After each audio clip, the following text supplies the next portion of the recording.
ஆன்மீக உறவுகள் அனைவருக்கும் வணக்கம். இன்னைக்கு இந்த பதிவில் எதை பற்றி பார்க்க போகிறன்றது பார்த்தீங்கன்னா, நாக சதுர்த்தி கருட பஞ்சமி என்னைக்கு வருதுன்றதை பார்க்கலாம். தலைமுறையாய் வரக்கூடிய சாபத்திலிருந்து விமோச்சனம் கிடைக்கக்கூடிய பூஜை முறையை பற்றி தெளிவாக தெரிஞ்சுக்கலாம். வாங்க வீடியோக்குள்ள போகலாம். ஆடி அமாவாசைக்கு பிறகு வரும் வளர்பிறை சதுர்த்தியில் நாக சதுர்த்தியும் அதற்கு மறுநாள் கருட பஞ்சமியும் விரதம் கடைபிடிக்கப்படுகின்றது.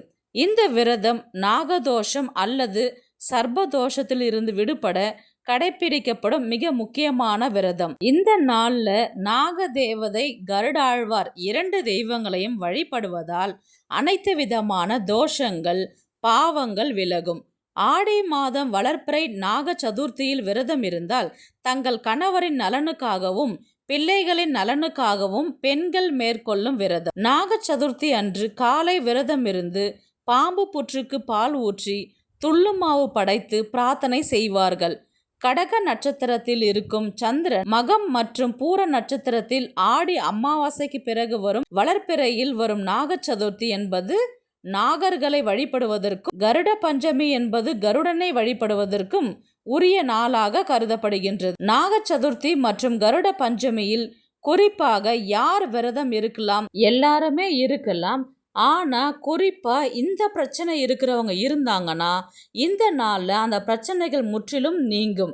அது என்ன பிரச்சனைன்றது பார்த்தீங்கன்னா, குடும்பத்தில் பிரச்சனை, வழக்குகள், கண் திருஷ்டி, தீய சக்திகள் வீட்டில் இருப்பது போல் தெரிந்தால், கெட்ட கனவு அடிக்கடி வர்றதுனால, கணவன் மனைவிக்குள்ள ஒற்றுமை இல்லாதிருப்பது, திருமண தடை, குழந்தை பிறப்பதில் தடை, நாகதோஷம், தலைமுறை சாபத்தால் அவதிப்படுபவர்கள், இது போன்ற பிரச்சனைகள் இருப்பவர்கள் நாக சதுர்த்தி மற்றும் கருட பஞ்சமி அன்று விரதம் இருந்து புற்றுக்கு பால் வார்த்தால் தலைமுறையாய் இருக்கக்கூடிய சாபங்கள் அனைத்தும் நீங்கும் என்பது ஐதீகம். குறிப்பா நாக சதுர்த்தியில நம்ம விரதம் இருந்தா அதற்கான பலன்கள் பார்த்தீங்கன்னா, வாழ்க்கையில் இருக்கும் பிரச்சனைகள் அனைத்தும் நீங்கும், கணவருடைய ஆயுள் அதிகரிக்கும், சர்பதோஷம் நீங்கும், மங்கள காரியங்களில் இருக்கும் தடைகள் நீங்கும், திருமணம் கைகூடும், நாகங்களால் ஏற்பட்ட சாபம் விலகும், எதிரிகளுடைய தொல்லை நீங்கும், நோய் விபத்துகளால் ஏற்படும் ஆபத்துகள் போன்றவை நீங்கும். கருடனை வழிபடுவதால் பலசாலியாகவும் அறிவு நிறைந்தும் காணப்படுவார்கள். விஷ ஜந்துக்களால் தீங்கு ஏற்படாது. கருடாழ்வார் வாகன விபத்துகளில் இருந்து நம்மை காப்பாற்றுவார். நாகதோஷம் நீங்கும். நம்முடைய சந்ததியினருக்கு அந்த தோஷம் தாக்காமல் இருக்கும். அது மட்டுமின்றி பிரியும் தருவாயில் இருக்கும் தம்பதியினர் இந்த பூஜையை செய்வதன் மூலம் ஒன்று சேர்வார்கள். நாக சதுர்த்தி அன்று என்ன செய்யக்கூடாது என்று பார்க்கலாம். சாபம் இடக்கூடாது, அமங்கலமான வார்த்தைகளை பேசக்கூடாது, சுடும் சொற்களை சொல்லக்கூடாது, அன்று துணி தைக்கக்கூடாது, எந்த ஒரு கூர்மையான பொருட்களை கொண்டு எங்கேயும் பயன்படுத்தக்கூடாது, இரும்பு பாத்திரத்தில் வறுக்கக்கூடாது, உபயோகம் செய்யக்கூடாது, நிலம் தோண்டுதல், புதியதாக செடி நடுதல், பச்சை மரத்தை வெட்டுதல் கூடாது.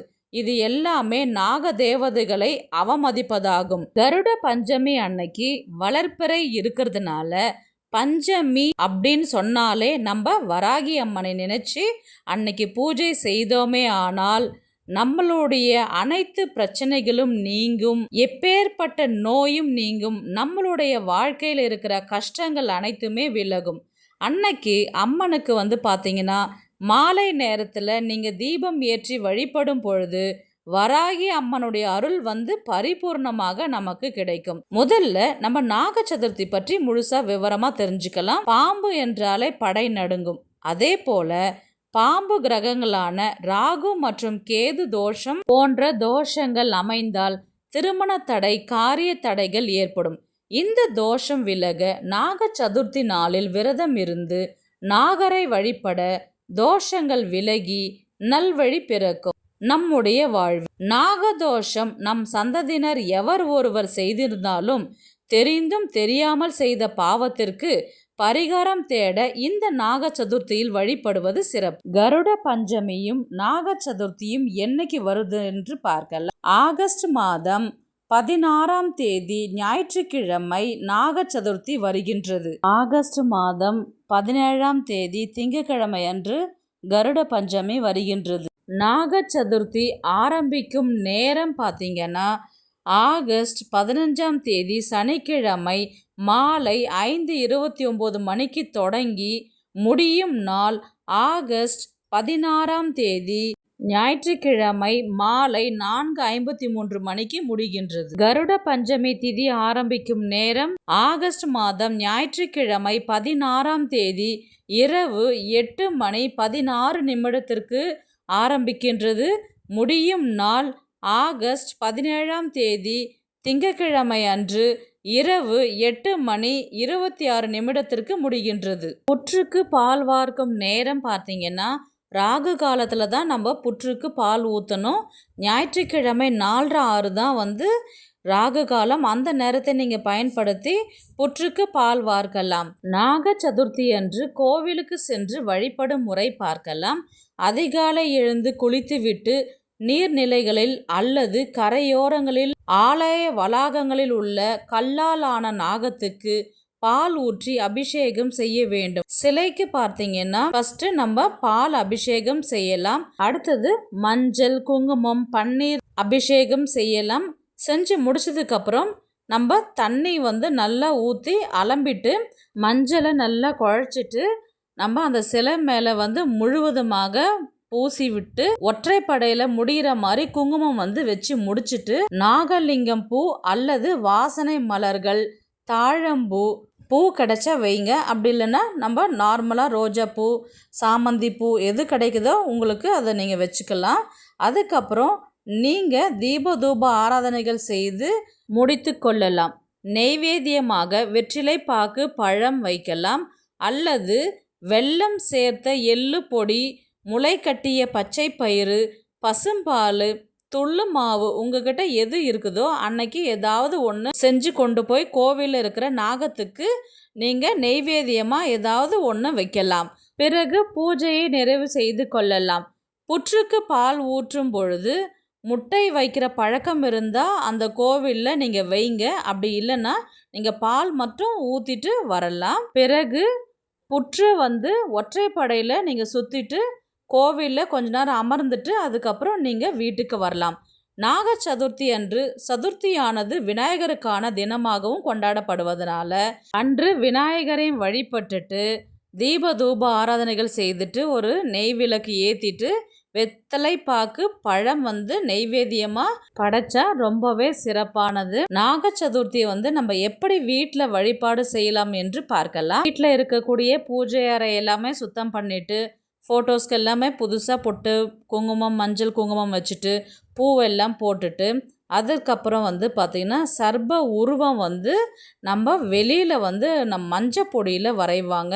எங்கே வரையுதுன்றது பார்த்திங்கன்னா வீட்டிற்கு வெளியில் தான் நம்ம ஒரு சுத்தமான இடத்த தேர்வு பண்ணிவிட்டு அந்த இடத்த கீழே நல்லா தொடச்சிட்டு அதுக்கப்புறம் தான் நீங்கள் மஞ்சள் பொடியில் சர்பத்தை வரையணும். ஒரு சிலருக்கு நிலக்கதவில் வரைகிற பழக்கமும் இருக்குது. உங்கள் குடும்பத்தில் எது வழக்கமோ அதை நீங்கள் பின்பற்றி கொள்ளலாம். ஒரு சிலர் சர்ப உருவங்கள் வைத்து அபிஷேகம் செய்வார்கள். பிறகு மஞ்சள் குங்குமம் வைத்து பூஜையை செய்யலாம். சிலை இல்லாதவர்கள் வீட்டில் இருக்கும் தெய்வ படங்களில் நாகம் இடம்பெற்றிருக்கும் அந்த படத்திற்கு பூஜை செய்யலாம். நெய்வேத்தியம் வெல்லம் சேர்த்த எள்ளு பொடி, முளை கட்டிய பச்சை பயிறு, பசும்பால், துள்ளு மாவு இதில் ஏதாவது ஒன்று ரெடி பண்ணலாம். இல்லை எல்லாமே ரெடி பண்ணியும் வைக்கலாம். அது உங்களுடைய சௌகரியம். அதன் பிறகு தீப தூப ஆராதனைகள் செய்து பூஜையை நிறைவு செய்து கொள்ளலாம். அன்று நாகர் மந்திரமான காயத்ரி மந்திரம் நான் ஸ்க்ரீனில் கொடுத்துட்றேன். நீங்கள் அதை பார்த்து படிக்கலாம். கருட பஞ்சமி பற்றி பார்க்கலாம். கருட ஆழ்வார் பெரிய திருவடி எனவும் பக்ஷிக்கெல்லாம் தலைவன் என்றும் போற்றப்படுகின்ற கருடாழ்வார் படம் வீட்டில் இருந்தால் துடைத்து மஞ்சள் குங்குமம் வைத்து துளசி மாலை சாற்றி வழிபாடு செய்யலாம். கருடாழ்வார் படம் இல்லாத பட்சத்தில் பெருமாள் கோவிலுக்கு சென்று வழிபாடு செய்ய ஆரம்பிக்கலாம். நெய்வேத்தியமாக வடை பாயசம், எள்ளு பூரண கொழுக்கட்டை செஞ்சு வச்சு நீங்கள் படைக்கலாம். அதுக்கப்புறம் கருடனுடைய காயத்ரி மந்திரம் நான் ஸ்க்ரீனில் கொடுத்து விட்றேன். அதை நீங்கள் பார்த்துட்டு படிச்சுட்டு கூட நீங்கள் பூஜை அறையில் கூட நீங்கள் சொல்லலாம். பிறகு நெய்வேத்தியமாக வெற்றிலை பாக்கு, பூ, பழம் வைத்து தீபதூப ஆராதனைகள் செய்து பூஜையை நிறைவு செய்து கொள்ளலாம். கோவிலுக்கு சென்று வழிபடும் முறை பார்க்கலாம். கருடனுக்கு முதல்ல நம்ம துளசி மாலை போட்டுட்டு பூ சாத்திட்டதுக்கு அப்புறம் தான் நெய்வேத்தியம் ஒன்று ஏதாவது செஞ்சு வைக்கணும். கல்கண்டு நெய்வேத்தியமாக சமர்ப்பித்து விட்டு அதுக்கப்புறம் பெருமாள் பார்த்து நமஸ்காரம் பண்ணிட்டு நீங்கள் உங்களுடைய வேண்டுதல்களை நிறைவேற கருடாழ்வாரையும் பெருமாளையும் ஒரு சேர பிரார்த்தனை பண்ணிட்டு நீங்கள் வீட்டுக்கு வந்துடலாம். நாகதோஷம் இருப்பவர்கள் முதல் நாள் நாக சதுர்த்தியில் விரதம் இருந்து நாகரை குளிர செய்துவிட்டு அடுத்த நாள் கருடாழ்வாரை வழிபாடு செய்தால் உங்கள் தோஷங்கள் அனைத்தும் பரிபூர்ணமாக விலகும் என்பது ஐதீகம். இந்த வீடியோ உங்களுக்கு பிடிச்சிருக்குன்னு நான் நினைக்கிறேன். இது போன்ற ஆன்மீக தகவல்களுக்கு நம்முடைய ஆன்மீக குறிப்புகள் சேனலை சப்ஸ்கிரைப் பண்ணிக்கோங்க. நெக்ஸ்ட் ஒரு நல்ல பதிவில் சந்திக்கலாம்.